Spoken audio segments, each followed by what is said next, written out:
désolé, il ne va pas y avoir de mariage. Pardonne-moi, mais nous n'allons pas nous marier.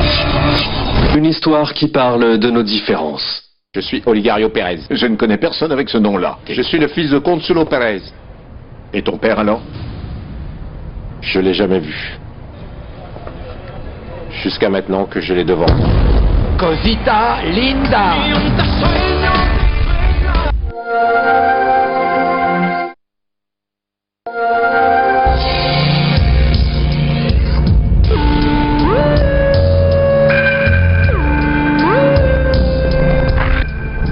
Gorée. Voilà que le silence s'engouffre dans nos cœurs et inscrit les siècles haletants que nous avons passés à penser nos blessures. Nous sommes ici à Gorée, sur l'île des souvenirs, pour démarrer la grande aventure de littérature. Littérature, un concept, 3 mots qui annoncent 3 rubriques. Nous avons usé, pagnes et sandales sur le même chemin caillouteux de l'école coranique. Nous avons enfoui dans les mêmes trous nos dents de lait, en implorant Fée Souris de nous les restituer plus belles. Bon, j'espère seulement que ma mémoire ne me trahira pas. Sinon, moi j'aimais beaucoup Demain dès l'aube, hein, à l'heure où blanchit la campagne, je partirai, vois-tu, je sais que tu m'attends. J'irai par la forêt, j'irai par la montagne, je ne puis demeurer loin de toi plus longtemps. J'aime ça et ça me rappelle le poème de Senghor, Victor Hugo, le poème que Senghor a fait pour son fils Philippe.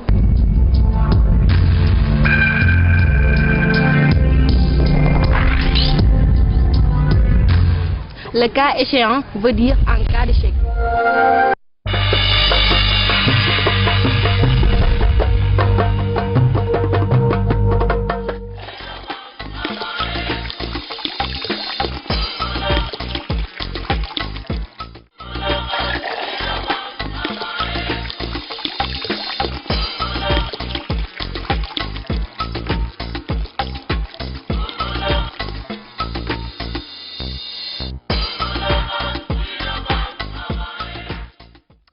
Mesdames, Messieurs, bonjour. Nous sommes le jeudi 21 avril 2016. Il est exactement 6h33 dans nos studios. Encore des excuses pour ces 3 minutes de retard. Alors, d'ici la fin de la semaine, on espère à démarrer à 6h30. Ça, c'est promis. Alors, d'ici là, évidemment, on va essayer de se rattraper avec le menu de ce matin. À suivre dans la deuxième partie, la chronique tendance. Nafissa hier ce matin revient sur les odeurs qui peuvent nous fatiguer, les odeurs de pied, mais aussi la transpiration, la mauvaise haleine. Comment faire pour s'en débarrasser? Trucs et astuces à suivre, ce sera dans la deuxième partie. Nous n'en sommes pas encore là. La première partie sera signée donc notamment la chronique enfance avec Jeanne qui revient dans ses bagages avec donc des infos sur le centre de formation de Podor. Ça sera tout à l'heure Jeanne que voici. Je lui dis bonjour et puis tout à l'heure elle me rejoindra sur le plateau justement pour aussi me faire le point sur la journée du Talibé, une importante journée. Je pense qu'on en est à la 25e édition, des choses comme ça. On en parlera, c'est promis. Toujours dans la première partie à suivre la chronique gym, ça sera avec coach Chandara. Vous savez, ces trucs et astuces bons pour la santé. Ça sera tout à l'heure et puis le bloc d'infos évidemment, le flash, la revue des titres qui seront l'affaire entre autres de René Léon Fonseca, mais aussi le journal. Et puis ce matin, nous aurons le plaisir de recevoir une assistante sociale. Il s'agit de Madame Narsec et ça sera pour la bonne cause. Vous savez, les assistantes sociales en général, quand elles parlent, c'est toujours pour la bonne cause. L'hôpital Le Dantec, l'hôpital principal de Dakar, c'est ça ou le Dantec? L'hôpital Fan. L'hôpital Fan, voilà, autant pour moi, qui est tout près de l'université. Le CHU de Fan donc organise une randonnée pédestre et c'est pour une action sociale. N'est-ce pas, Badara Khan? Bonjour. Bonjour, Nafissa. Comment ça va? Ça va, alhamdoulilah. Donc à 7h, on recevra une assistante sociale pour nous parler de randonnée pédestre. De randonnée pédestre pour la bonne cause, parce que tout simplement il s'agit pour en tout cas cette structure-là de récolter davantage de fonds pour venir en aide aux nécessiteux, aux indigents qui en ont grandement besoin. Absolument. Donc ça sera tout à l'heure à Hélé en chemin, ou si je ne m'abuse déjà dans les coulisses. Allez, c'est parti pour ce magazine d'1h30 qu'on va démarrer avec le flash.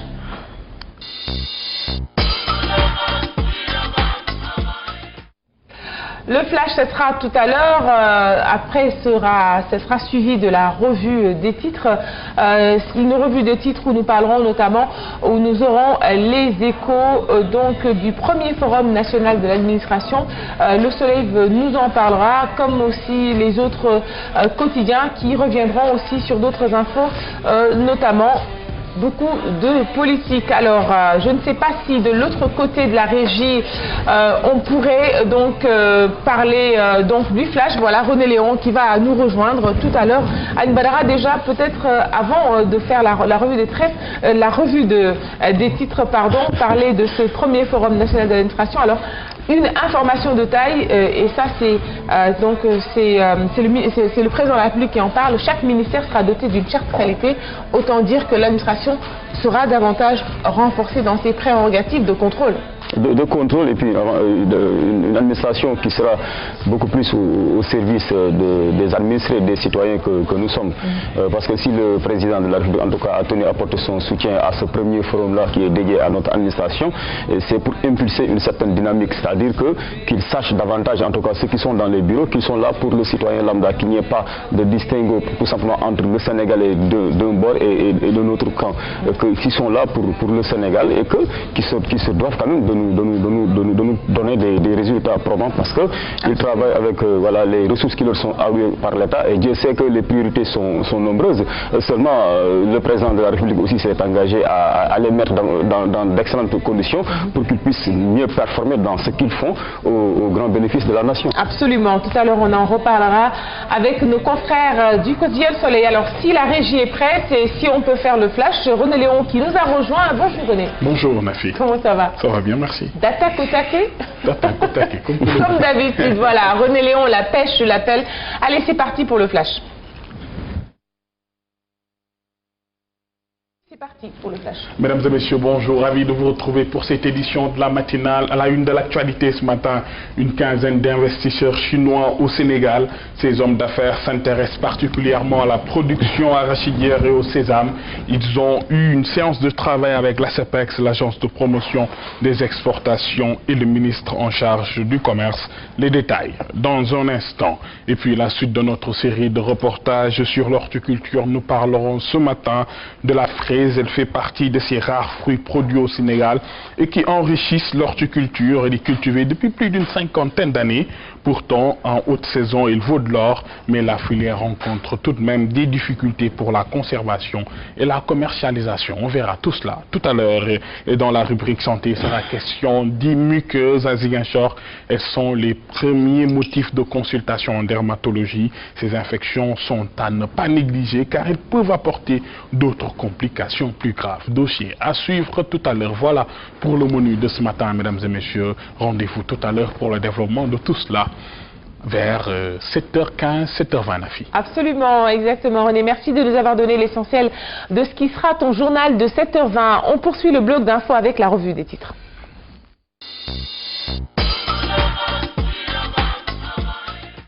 Et cette information phare à lire à la une du Soleil, après le premier forum national de l'administration, chaque ministère sera doté d'une charte qualité. Tout à l'heure, Anne Badara a analysé cette information. Et puis, toujours à lire à la une du Soleil, il faut finaliser le plan d'action prioritaire 2016-2017 et aussi élaborer un nouveau droit de la fonction publique. Voilà les thèmes phares retenus après donc avoir tenu le premier forum national de l'administration.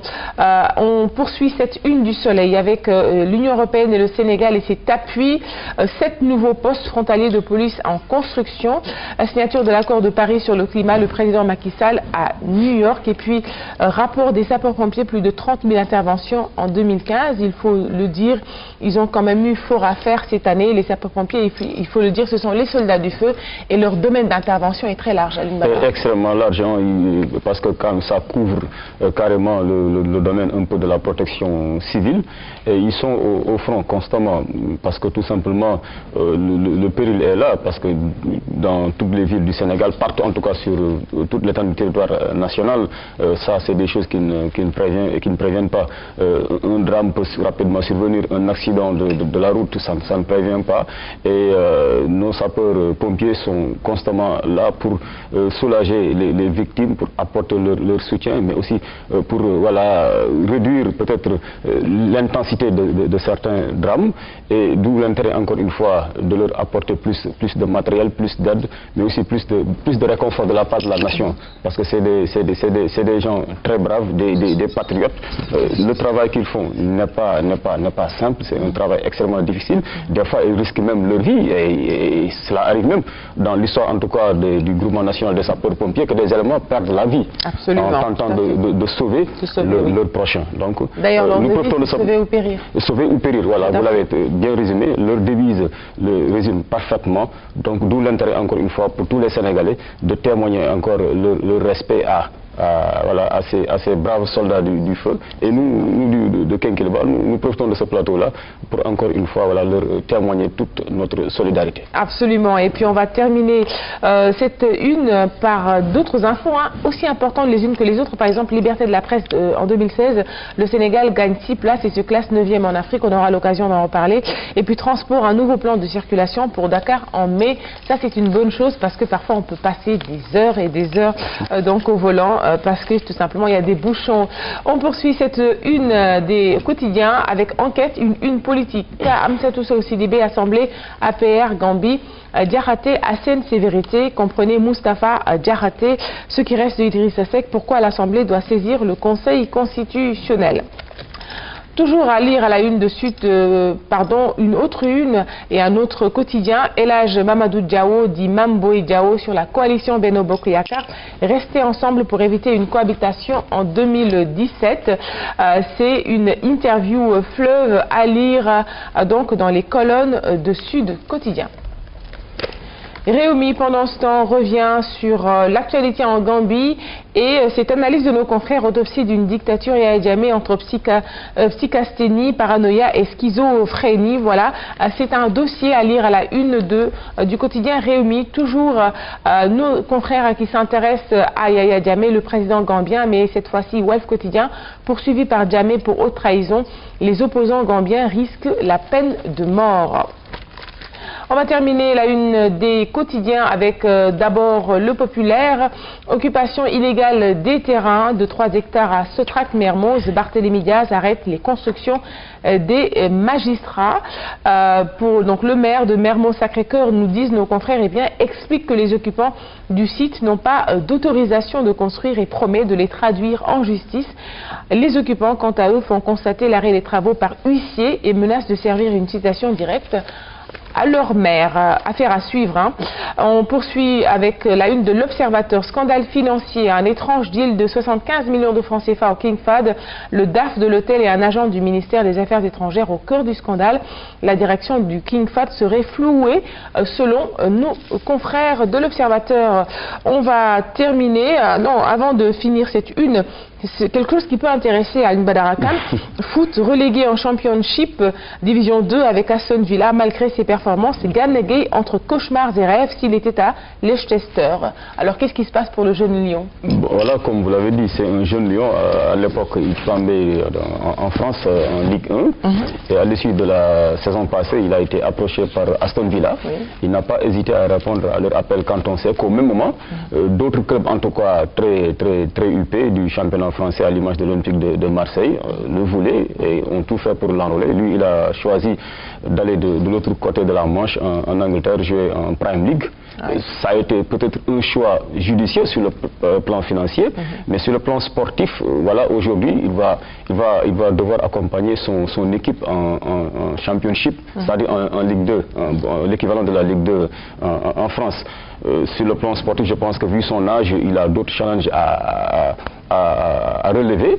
Et certainement avec un bon agent, il pourrait peut-être, pourquoi pas, s'accrocher en première division anglaise, en Prime League, avec un bon club. Parce que moi, en fait, le problème que j'ai et que je partage avec beaucoup en tout cas de férus du ballon rond ici au Sénégal, c'est le choix sportif de certains de nos joueurs qui préfèrent peut-être l'argent aux critères sportifs. Alors que je me dis, quand tu es compétitif dans un très grand club, l'argent viendra forcément, d'autant plus que tu es jeune. Mais de là à choisir juste un club parce que tout simplement ça paye très bien, c'est la Prime League. Moi j'aurais préféré jouer à l'Olympique de Marseille qui a peut-être une cote plus élevée en Europe, dans un autre club peut-être, plutôt que de jouer dans un club de moindre envergure en Angleterre. On sait qu'en Angleterre, le dernier du championnat anglais, d'habitude c'est un club extrêmement balèze sur le plan financier. Mais est-ce que sportivement, cela en vaut le coup?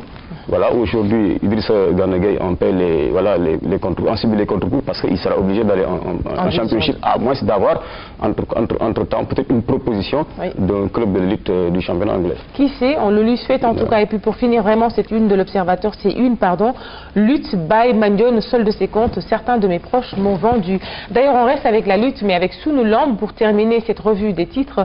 Pape Diop, ancien champion d'Afrique, seule la bagarre arrange l'acte 2. Et puis en bloquant Papa Sow, comme en face à jouer et perdu. Et puis on a des infos, c'est avec la star, on va dire le lion de Guédiawaye. Les stars mondiales du cinéma s'intéressent à la reine. Après Balboa, Balla Gaye 2 joue un film avec Jean-Claude Van Damme, ça promet. Évidemment, on y reviendra.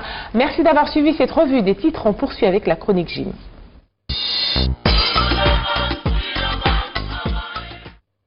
Mesdames et messieurs, bonjour. Encore une fois, c'est vrai que dans certaines parties du pays, c'est vraiment un froid assez glacial, un froid à ne pas sortir dehors, comme justement à Saint-Louis, voilà la ville qu'on appelle le Canada pour certains Saint-Louisiens. Alors, à contrario, ici, du côté de Podor, où véritablement c'est une forte canicule. Alors, rappelez-vous, véritablement 43-45 degrés. Alors là, il faut véritablement tenir et tenir. C'est pourquoi je vous recommande beaucoup d'eau. Alors, cela dit, nous allons plonger dans notre gym d'aujourd'hui. La gym d'aujourd'hui, c'est avec d'abord un peu de slalom, de travail de hanche, mais nous allons passer au vélo, que ce soit le spinning ou l'autre vélo ergo. Alors là, c'est vrai, l'elliptique, évidemment, c'est donc des ateliers auxquels vous êtes habitués. Alors tout de suite, nous allons y aller avec nos deux cobayes que sont Dabar, mais également Tchernova. Allez, c'est parti avec ce travail de slalom. Regardez, ça c'est donc un travail de taille, autant dire que les hanches qui vont surtout subir cette forte pression. Et regardez encore une fois, véritablement, Tchernova qui va nous faire cette démonstration, mais surtout ce travail avec justement la poitrine que vous apercevez ici. Mais le travail, c'est surtout en bas, voilà, et un slalom comme si nous étions justement sur un terrain pour la glace. Je veux parler justement au niveau de la France avec le ski. Alors nous n'en sommes pas là puisque dans notre pays il n'y a pas de neige, autant dire véritablement il faut slalomer ici comme il est en train de le faire. Alors voilà ce travail de hanche, voilà petites accélérations et ça reprend de plus belle. Regardez, appréciez à la juste valeur de ce qu'il est en train de faire. Allez, voilà, ici c'est un autre travail. Je vous propose le travail des mollets. Alors, croyez-moi, ce n'est pas cet atelier avec le slalom, mais surtout les mollets. Alors, ceci va travailler les mollets, c'est-à-dire les jumeaux, et ça va toucher un tout petit peu le biceps crural, à ne pas confondre avec le biceps au niveau des bras. Et donc, ça, c'est un travail entièrement, membre inférieur. Alors, comme il est en train de le faire Tchernova, regardez les jumeaux, voilà, c'est comme si ça se gonflait, mais c'est un travail véritablement très intéressant, surtout pour ses membres supérieurs. Alors la gym, si elle est bien faite, véritablement, ça vous donne de l'envie, et donc là, il est en train d'y mettre un côté un peu ludique, ça c'est assez intéressant tout de même. Pour ce genre de gym, alors je rappelle que c'est un atelier qui concerne justement les jumeaux, autant dire les membres inférieurs. Voilà, le vélo, que ce soit le spinning ou l'autre vélo, le vélo elliptique, on va fermer l'entraînement, la gym de ce matin par ça. Et regardez avec Tchernova, voilà très bien encadré, c'est donc un duo. Et là c'est justement à la féminine à côté de Tchernova. Alors regardez encore une fois, ça va bouger un tout petit peu ses membres inférieurs. Alors là c'est aussi un travail au niveau qui va toucher les fessiers, et puis là on va pédaler, mais là c'est un pédalage absolument en slalom, comme tout à l'heure je disais, avec justement cette sorte de slalom ski. Mesdames et messieurs, c'est donc fini pour ce travail avec beaucoup d'ateliers. Et en arrière-plan, vous avez justement la ville de Lek-Seiba. Voilà, c'est donc la frontière qui sépare le Sénégal et la Mauritanie. Alors, c'est vrai que là, évidemment, nous avons des Mauritaniens qui viennent s'entraîner à cette salle, justement, que nous venons de quitter avec notre ami. Il s'agit bien sûr de Saïd El Ndiaye. Encore une fois, nous lui disons merci, puisque dans cette salle, véritablement, vous, Podorois, vous venez vous exercer sans bourse déliée, ce qui est tout à fait charmant. Alors donc, nous allons nous retrouver, mesdames et messieurs, demain, Inch'Allah. Merci au coach Tandakha, justement, qui nous a fait aussi revivre davantage l'ambiance des salles de gymnastique à Podor. Donc la salle Saïd El Ndiaye, ça faisait juste c'était contigu justement au fleuve, mais aussi à notre hôtel. Donc on en profite pour faire un grand coucou à tous les occupants, ou en tout cas à tous les pensionnaires, à toutes les personnes qui viennent fréquenter cette salle. Je ne sais pas si Badragan a eu l'occasion d'ailleurs. Non, j'ai pas eu le temps. Prochainement, c'est promis. Prochainement. Demander d'abord à Jeanne. Lors de notre prochain séjour à Podor. Est-ce que tu as eu le temps de fréquenter les salles de gym? Du tout, mais certainement le coach ne sera pas fâché parce que j'en ai profité pour faire des 100 pas bord du fleuve, donc je pense que c'est pas mal. Surtout le soir. Vraiment, alors on va dire que les berges du fleuve, c'est un peu la corniche des Podorois, parce que le soir, ils viennent garer leur voiture, qui avec une natte, ou un petit matelas, et puis vraiment se rafraîchir le soir, c'est magnifique sur les berges du fleuve Sénégal. Il faut vraiment goûter à ce plaisir, on va dire vraiment céleste. Allez, on va finir avec Antassé. Quentin, est-ce que tu as pu bénéficier en tout cas est-ce que tu as pu savourer ces promenades nocturnes sur les berges du fleuve Sénégal? Oui, j'ai beaucoup savouré justement ces promenades nocturnes.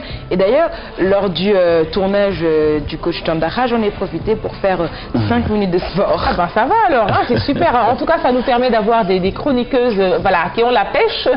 Et c'est important. D'ailleurs, on va commencer par l'une d'elles, Jeanne, que voici. Je vais l'appeler tout de suite. On va sans transition. Et puis, Jeanne, tu peux venir. On va parler de la chronique enfance avec 2 thèmes majeurs. D'abord, la journée du talibé, la 25e édition, et certainement non seulement des recommandations, mais aussi, j'imagine, Jeanne, déjà, on va dire le point après 25 ans de célébration.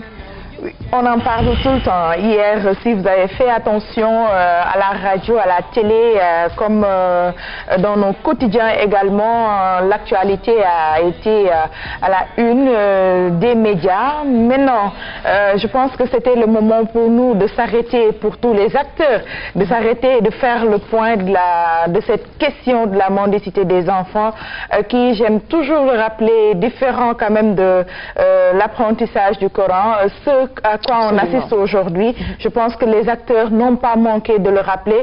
Donc malgré ces mesures répétitives annoncées par les autorités, leur sort reste le même, disent ces acteurs, et il est temps d'évoluer sur la question, il est temps de résoudre cette question de la mendicité. Mais toujours ils ont rappelé également que le Sénégal avait adopté en 2005 la loi 2005-2006 relative à la lutte contre la traite des personnes et des pratiques assimilées. Donc, qu'est-ce qu'on peut faire aujourd'hui? C'est la question que tout le monde se pose.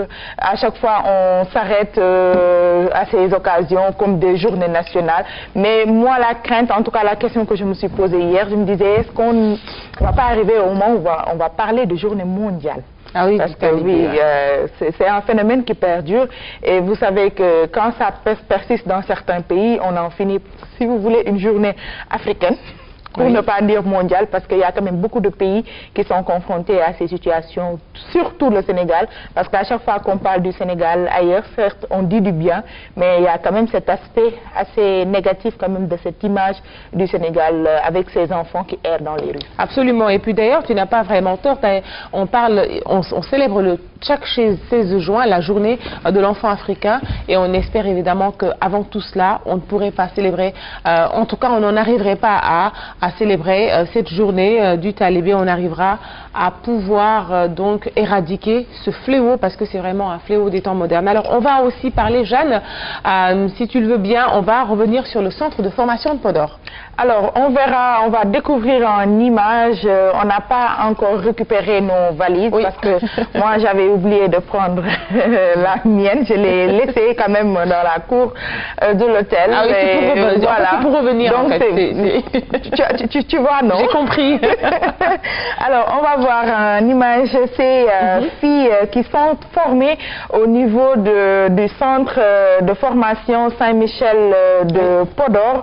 32 filles précisément avec les sœurs missionnaires du Cœur Immaculé de Marie qui sont présentes au Sénégal depuis 6 ans. Et la première mission, leur découverte a été Podor. Donc c'est là-bas qu'elles ont démarré la mission pour quand même former ces jeunes filles, lutter contre la pauvreté, contribuer à l'émancipation de la femme, permettre l'autonomisation également de celle-ci. Donc ils ont un programme pratiquement riche et varié, et elles reçoivent ces filles quand même pour participer à leur manière, puisqu'elles sont missionnaires, à leur manière au développement du pays, mais surtout quand même de ce territoire. Donc nous avons également vu la sœur qui est responsable et qui nous a parlé également du profil, de l'objectif, mais surtout du profil des filles qu'elles reçoivent souvent, parce que pour la plupart c'est des filles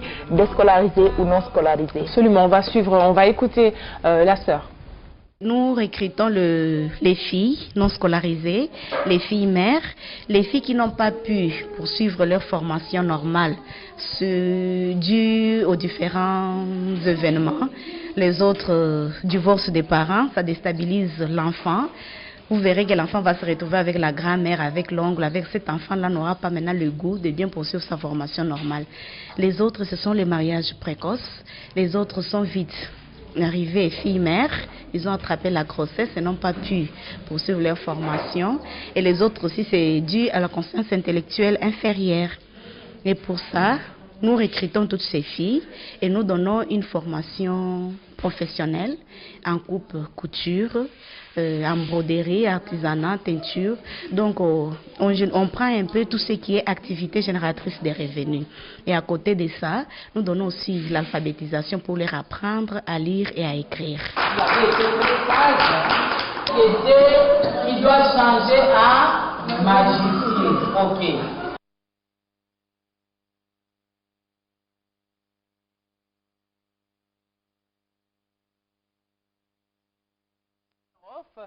Donc du fait qu'il y a une congrégation des sœurs catholiques, et bien évidemment, bon, c'est notre preneur de son, c'est notre ingénieur du son, qui est un peu au four et au moulin. C'est comme ça les matins à Kinkiliba, chacun est au four et au moulin. Mais bon, c'est pour bien faire, c'est pour la bonne cause. Donc on disait que la congrégation des sœurs catholiques de l'Immaculée est bien présente à Podor. Tout à fait. Elles sont présentes et comme une découverte pour elles. Hein. La première mission, c'est au Sénégal. En tout cas, c'était à Podor. Et je pense qu'elles se débrouillent pas mal avec ces filles. Certaines même apprennent à parler un peu le poulard. Pourquoi pas? Ah oui, déjà? Je pense qu'il faut s'adapter. Absolument. À chaque fois que tu déposes tes valises quelque part, il faut s'adapter. Et je pense que la première, si vous voulez, c'est la première arme pour quand même réussir sa mission, parce que comme les militaires, comme nous tous, même journalistes, on nous galvanise un peu à chaque fois qu'on nous envoie en mission, parce que tu représentes un peu soit la congrégation, l'entreprise de presse pour qui tu travailles, ou bien l'armée, le pays. Donc elles préparent à leur manière l'insertion, si vous voulez, la réinsertion, parce que ce sont des filles pratiquement qui ont des difficultés, comme elle l'a dit, des filles mères. Oui. Des filles qui ont connu également des mariages précoces, et des filles qui ont connu, si vous voulez, un échec social. Et je pense que c'est en les formant, on les prépare déjà à s'insérer dans le milieu socio-professionnel, mais à se prendre en charge, parce que à chaque fois qu'il y a un traumatisme qui est vécu durant l'enfance, il y a des difficultés dans la gestion, dans la prise en charge, mais dans la confiance en elle-même, en soi-même, parce qu'on n'est pas sûr qu'on peut faire telle ou telle autre chose, parce que tout simplement on a été victime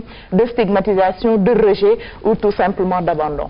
Et c'est extrêmement important, c'est un sujet extrêmement pointu, la prise en charge des jeunes filles un petit peu comme ça en milieu défavorisé, parlant évidemment du milieu dans lequel elles ont évolué jusqu'à être vulnérables. Merci Jeanne. Demain déjà, tu reviendras sur le profil de ces filles et sur comment elles voient tout ça. Le suivi après la formation, mais surtout les pensionnaires elles-mêmes, elles vont donner leur point de vue et dire comment elles apprécient la formation qu'elles subissent là-bas au sein du centre de formation Saint-Michel de Podor. Saint-Michel de Podor. On en profite d'ailleurs pour leur faire un grand coucou à toutes les filles, évidemment aussi à la sœur Célestine. Merci beaucoup Jeanne pour cette chronique, on te retrouve demain.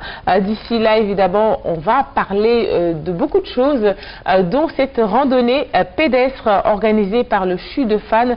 C'est tout de suite.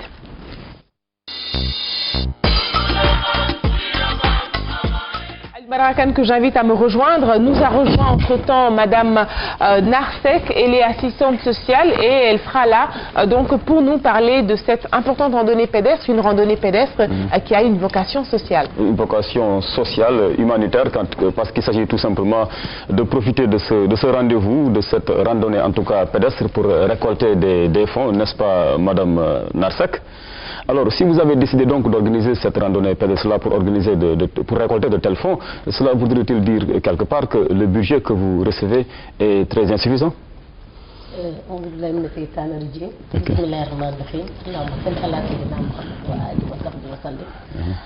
Bonjour messieurs, dames.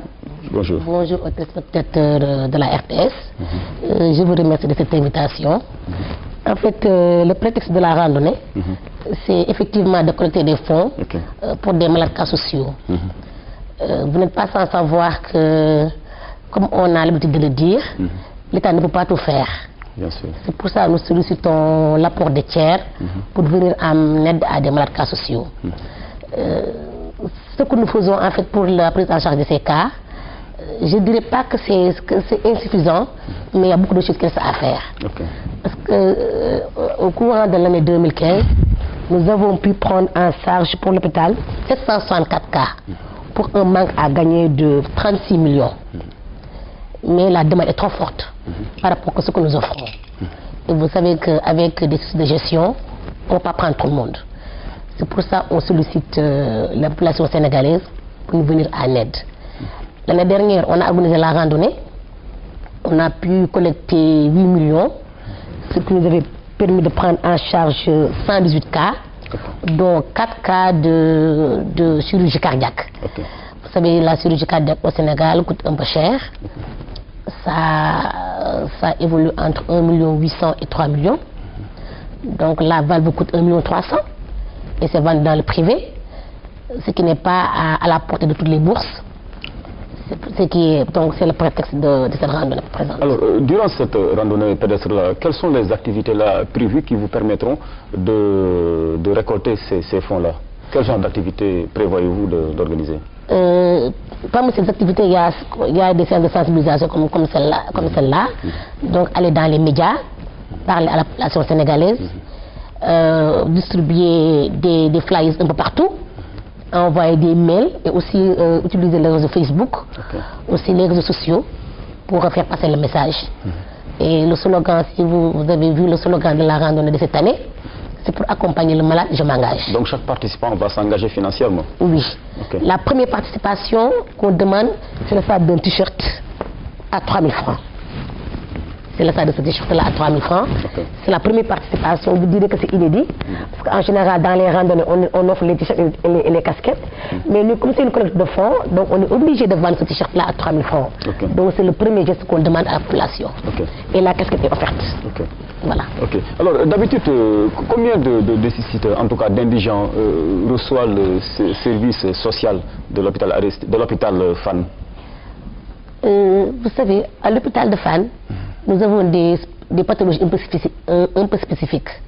Maintenant, si vous prenez la neurochirurgie, qui prend en charge une maladie qu'on appelle hydrocéphalie, c'est un service unique au niveau de l'Afrique de l'Ouest. donc vous savez, donc la demande est trop forte. Et en général, ces enfants sont issus de familles très démunies. Ils sont malades à prendre en urgence. Parce que dès l'enfant avec une hydrocéphalie, il doit être pris en charge dans le premier mois de vie. Donc c'est une urgence à gérer. Et en dehors de ce qu'il doit payer à l'hôpital pour l'acte chirurgical, il y a une valve à acheter à côté. Et la valve est vendue dans le privé.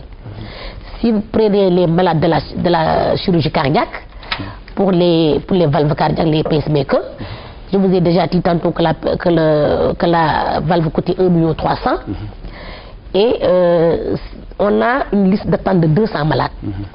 Donc ce que nous demandons, c'est de prendre au moins 5 cas de chirurgie cardiaque par an, par des tiers, au moins 10 cas d'hydrocéphalie par an par des tiers. Mais Madame Seck, on sait que les cas, en tout cas les cas sociaux, les nécessités, ils sont nombreux malheureusement dans ce pays, comme à l'image de tous les pays du tiers-monde. Mais au Sénégal, on n'a pas cette habitude-là d'avoir une carte d'indigence. Comment se fera en tout cas le choix? Quels sont les critères qui sont mis en avant pour savoir qu'un tel est plus bénéficiaire, en fait, en mesure de beaucoup plus bénéficier de vos œuvres qu'un autre malade? Vous savez, dans notre formation d'assistante sociale, nous avons été formés pour identifier un cas social. Donc nos principales missions au niveau des hôpitaux, c'est l'écoute, le conseil, le soutien et l'accompagnement. Il est vrai qu'une enquête sociale faite dans un bureau devait être complétée par une visite à domicile pour s'enquérir vraiment de l'état, de la situation socio-professionnelle et socio-économique du patient. Mais en général, on est confronté à l'urgence, on n'a pas le temps d'aller vers des visites à domicile pour confronter ce que le patient nous dit. Donc on se base sur ce que le patient nous dit, mais aussi sur ce que aussi les autres acteurs qui sont au niveau du malade nous disent. Soit c'est le médecin traitant, ou bien c'est l'infirmière. Donc vous n'allez pas à la rencontre des malades et de leurs accompagnants, parce qu'il y en a qui ont, parmi ces malades-là et ces accompagnants, il y en a qui ont peut-être cette pudeur-là de demander de tendre la main. Est-ce que vous ne devrez pas faire le pas inverse? Si, parce qu'au niveau de chaque service clinique, il y a une assistance sociale. Cette assistance sociale-là qui est au chevet des malades. Il faut le centraliser, comme le nom l'indique. Mais au niveau de chaque service clinique, il y a une assistance sociale qui est tenue de faire le tour des lits chaque matin, de participer au staff médical et de participer aux visites matinales pour savoir qui est cas social ou pas. Parce qu'on vous donne une ordonnance, le malade retient l'ordonnance pendant 2-3 jours. À chaque fois, l'infirmière dit Madame, votre ordonnance, je n'ai pas encore acheté. Donc, lors de la visite, l'assistante sociale peut savoir que celui-là, il n'a pas acheté son ordonnance parce qu'il n'a pas les moyens, mais il ne peut pas venir, parce qu'avec, comme vous dites, pour question de pudeur, il n'est pas venu vers le service social. Donc, c'est à elle d'aller vers ce malade-là pour vraiment faire le nécessaire pour l'aider à avoir ses médicaments et à faire ses analyses. Mais est-ce que aussi le premier acte humanitaire qu'on devrait poser dans nos hôpitaux ne serait pas quelque part d'améliorer un peu, encore une fois, l'accueil tant décrié par les usagers, par les Sénégalais d'une manière générale? Est-ce qu'il ne faudrait pas aussi mettre l'accent sur cela? Oui, en général, on dit l'accueil devait être confié aux services sociaux des hôpitaux. Parce que le personnel assistant social et aide sociale est formé pour. Parce que vous n'avez pas d'interlocuteurs, les malades sont bien souvent laissés à eux-mêmes dès leur arrivée. Je dirais que l'accueil devait être confié au service social, parce que nous avons les prérogatives, les dispositions pour accueillir les malades. Nous avons le profil pour eux. Mais il y a aussi une formation, c'est-à-dire il faut aussi une formation. Oui, c'est ce que je dis, il y a une formation pour, et on a cette formation-là, mais généralement aussi, la structure des hôpitaux est différente d'un hôpital à un autre. Par exemple, si vous allez à l'hôpital Dantec, l'accueil est confié au service social. Si vous allez à l'hôpital de Fann, l'accueil est confié au service de la communication. Vous voyez donc un peu les différences. Donc on gagnerait à harmoniser et que les services d'accueil soient confiés au service social pour être vraiment beaucoup plus efficaces. Parce qu'il y a une façon d'accueillir les malades. Parce que un de mes professeurs le disait chaque jour, un malade bien accueilli et à 50% guéris. Absolument. Alors pour juste toujours continuer sur dans la même veine qu'Aline Badara, on a parlé d'accueil. Moi, ce qui m'intéresse aussi, c'est l'environnement immédiat des hôpitaux. On l'a vu, et ça, vous disiez tout à l'heure que n'était pas harmonisé, en tout cas, la manière d'accueillir, que chaque hôpital finalement avait donc une certaine vocation par rapport au personnel à qui il confiait cet accueil. Mais ce que j'ai remarqué, moi, et ça, c'est pas seulement le CHU de Fann, à l'hôpital principal, le Dantec, ici à la polyclinique de la Médina, qui est proche de la RTS, on a remarqué que l'environnement immédiat est assez parasité, c'est-à-dire qu'on voit des vendeurs de toutes sortes, on voit des marchés. Est-ce qu'aujourd'hui, il n'est pas temps de sonner l'alerte au vu justement de toutes les menaces qui s'invitent de temps en temps, les maladies, etc. Est-ce que vous ne pensez pas qu'aujourd'hui, il faudrait quand même revoir donc la position des hôpitaux, mais aussi surtout les gens qui fréquentent les environnements, en fait, et d'autant plus que je pense qu'ils paient des patentes. Est-ce que ça ne vous parle pas, ça ne vous questionne pas? Oui, pour l'environnement des hôpitaux, nous sommes dans un pays, je ne dirais pas sous-développement, en voie de développement. Et tenez-vous bien, les gens qui fréquentent les hôpitaux en général ne viennent pas de Dakar. Donc ces cantines dont vous parlez, on est obligé de les mettre, de permettre aux gens d'y accéder.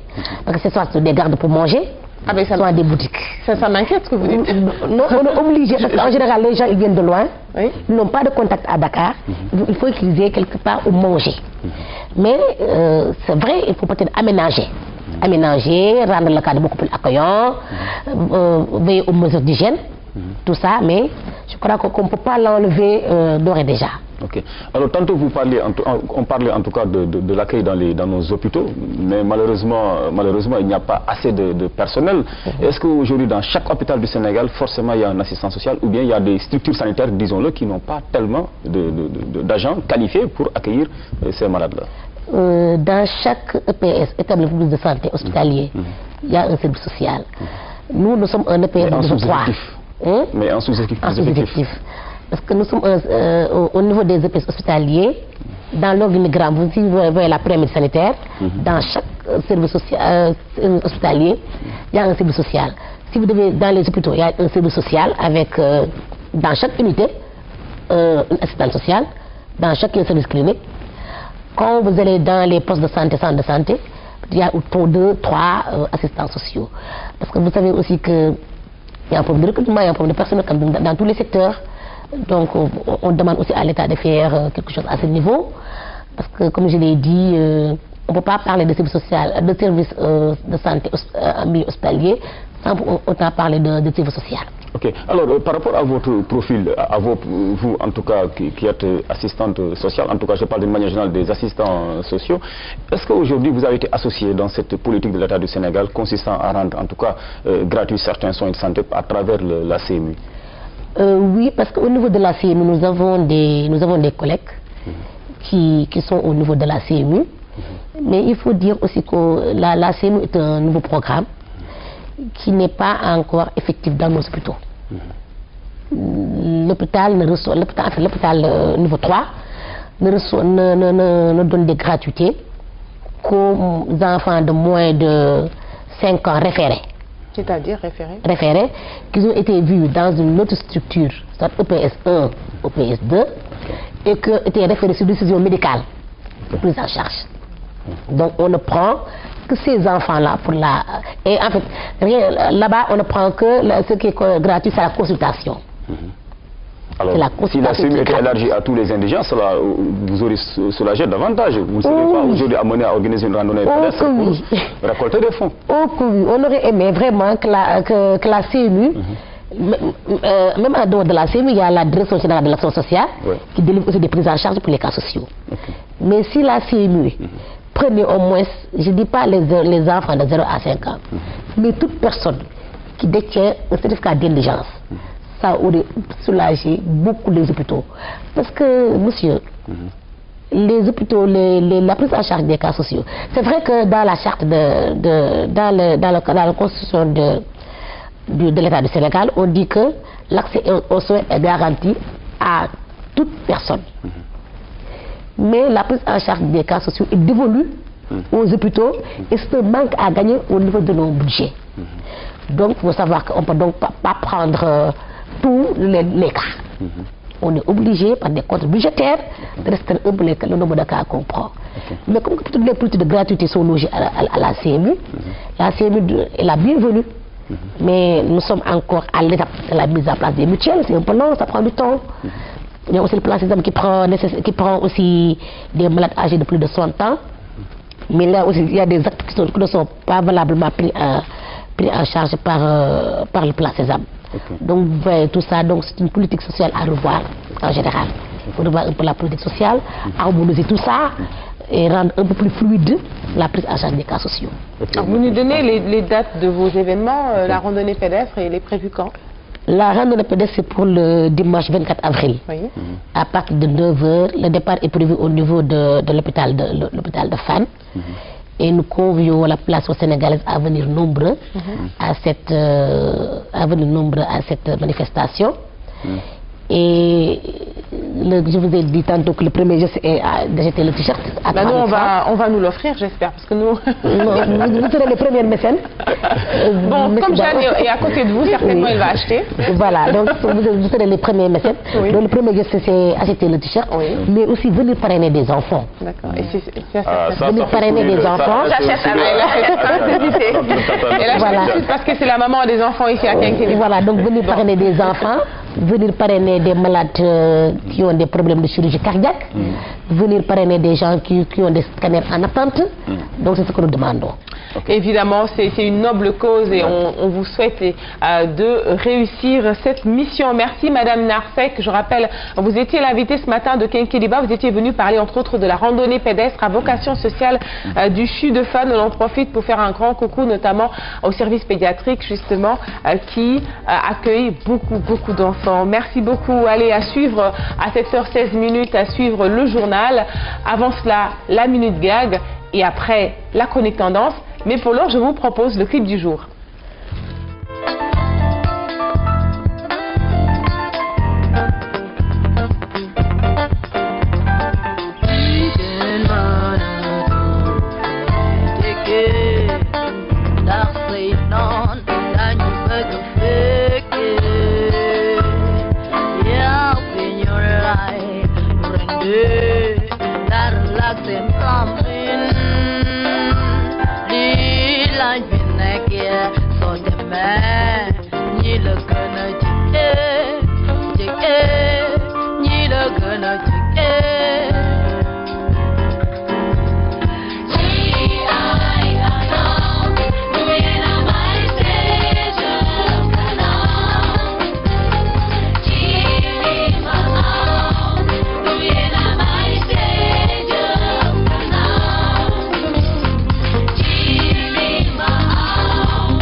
Voilà, c'était le clip du jour. Merci beaucoup à la réalisation. On va poursuivre ce magazine avec le journal. René Léon est là.